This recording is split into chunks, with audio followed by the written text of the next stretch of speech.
Medina ওয়ালার দেশত আশিক যখন যায়, মদিনা ওয়ালার দেশত আশিক যখন যায়, হইল জাগানো মদিনা রাখি এই তো সাই। ঠিক না? আওয়াজ করে বলতে হবে ঠিক কিনা?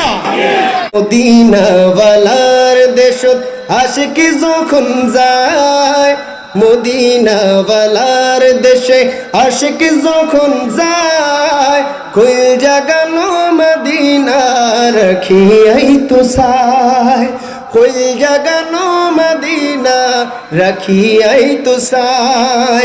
হইতে না পারে তারাও যারা আসিল মদিনায়, মদিনা সাই আইলো নাকি সাই আইলো জান্নাত। সুবহানাল্লাহ বলেন না? খুদার দুনিয়া তার সাইবার কিছু নাই, খুদার দুনিয়া তার সাইবার কিছু নাই, হই জাগানো মদিনা রাখি এই তো সাই, হই জাগানো মদিনা রাখি এই তো সাই। বলি মদিনা ওয়ালার দেশত আশিক যখন যায়, মদিনা ওয়ালার দেশত আশিক যখন যায়, কই জাগানো মদিনা রাখি এই তো সাই, কই জাগানো মদিনা রাখি এই তো সাই। ওই নবীর ওই মদিনা আমাদের সবাইকে নসিব করে দিক, বলে না আমিন। প্যারে হাজরিন, এই মুহূর্তে আমরা আমাদের আলোচনায় প্রবেশ করব। দেখেন, আমাকে সাবজেক্ট দেওয়া হয়েছে ইবাদত ও বর্তমান যুব সমাজের করণীয়। দেখেন, ইবাদত কি, করণীয় কি, এগুলো আলাদা আলাদা না বলে সোজা বাংলায় বলে দেই।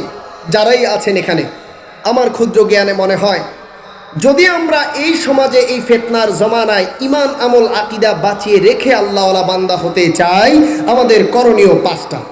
কয়টা? আরো জোরে বলেন, কয়টা? 1 নম্বর করণীয় ইবাদত। এটা কার? আল্লাহ। সবাই বলতে হবে কার? আল্লাহ। এরপরে হচ্ছে ইতাআত, এটা আল্লাহর রাসূলের। ঠিক কি না? আরো জোরে বলেন ঠিক কি না? খিদমত, এটা কার? বাবা মা। কার? আরো জোরে বলেন কার? মুহাব্বত, ওলি আউলিয়ার। সুবহানাল্লাহ বলেন। আরেকটু জোরে বলেন না সুবহানাল্লাহ। উসওয়াত, আদর্শ, এটা কার? এটা আল্লাহর বান্দাদের। আমি কিভাবে আপনার সাথে আদর্শ দেখাবো, কিভাবে কি করবো, এই সব কিছু উসওয়াতুন হাসানা আমার নবীর মধ্যে আল্লাহ তাআলা দিয়েছেন। ঠিক কি না?